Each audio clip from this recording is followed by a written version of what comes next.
In today's episode of How to Get Into Real Estate, I'm going to be talking about special provisions and more specifically, the special provisions we might use when we are buying a property.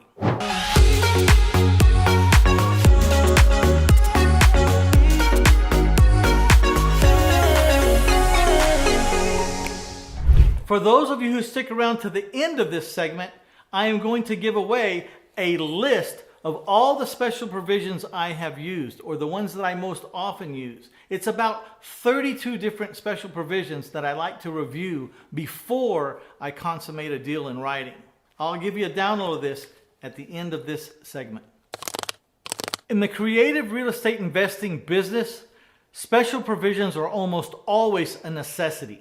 We're going to learn the definition of special provisions, when to use special provisions, and then we're going to give some examples of some special provisions that I've used often. Then I'm going to tell you a little secret about how I know not to miss a special provision that needs to go in my contract. It's a little trick you'll enjoy. So let's define special provisions. And here's how it's written from the dictionary. Special provisions are for any arrangements between the buyer and the seller that are not covered in the state promulgated forms. It may be best to use the addendum available to realtors for routine arrangements. But if there's not a routine arrangement, you need to make up your own special provision and add it in writing where the little section in the contract says special provisions. Special provisions are really important because everything needs to be in writing. There is no whimsical, oh yeah, well we'll go ahead and do that too. No, it has to be in writing. If you have a contract in place and then you agree to something in addition to or that changes that contract, it needs to be in writing, and you can use special provisions to do that. Or you can add an addendum to in the special provisions section. I like to put in special provisions, see addendum A, attached hereto and made a part hereof. And then I put in addendum A, whatever our agreement is. A lot of times what we want to say is too much to fit into this little space they give you on the contract. I've used a lot of different special provisions, and when I find one that's unique or that I've never had to use before, I add it to my list. And I keep this list all the time. So some of the special provisions that I've used are like when I'm dealing with a motivated seller who wants to finance the sale of the property to me. I have a special provision that deals with that in a place where I can put all the terms and describe exactly what that financing is going to look like, what that note is going to look like. I also use it sometimes when I'm buying a house that's completely full of trash. Have you ever bought a hoarder house? Well, that trash can be very, very expensive. $5,000, $6,000, $8,000, $10,000 to get that house just cleared out. Not cleaned, just cleared out.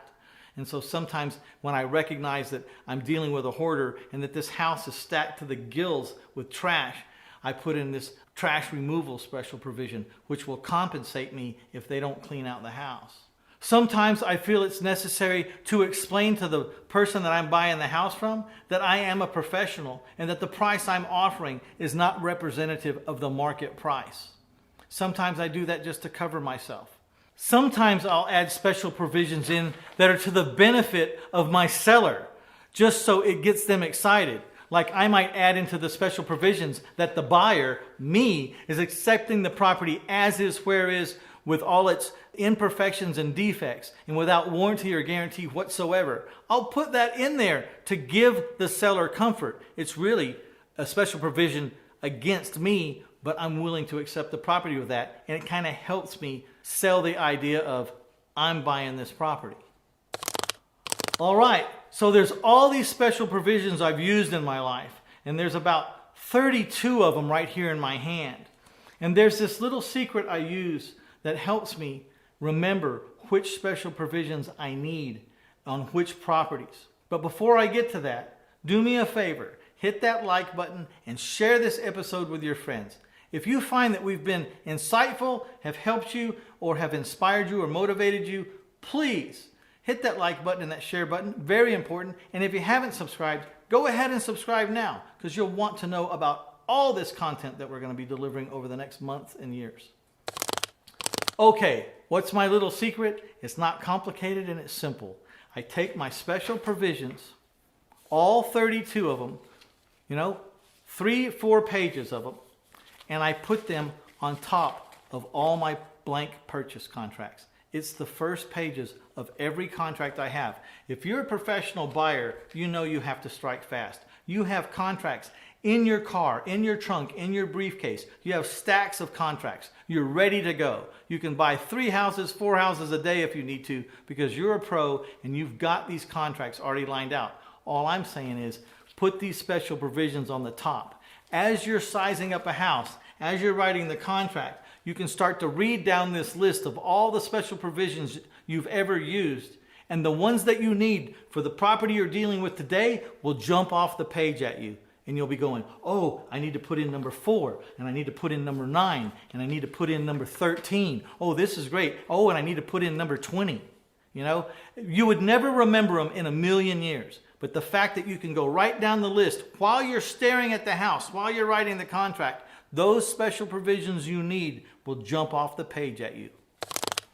As promised, I'm going to give you a link where you can download all of my special provisions. Now you can use them as you want. You can add them, you can subtract them, you can put your own into them, put your own twist. One thing I do want to say is I'm not an attorney. I'm not a licensed legal representative. So these are the ones I've used for better or for worse. You can use them as an example, or you can copy them if you want to, but you do so at your own risk.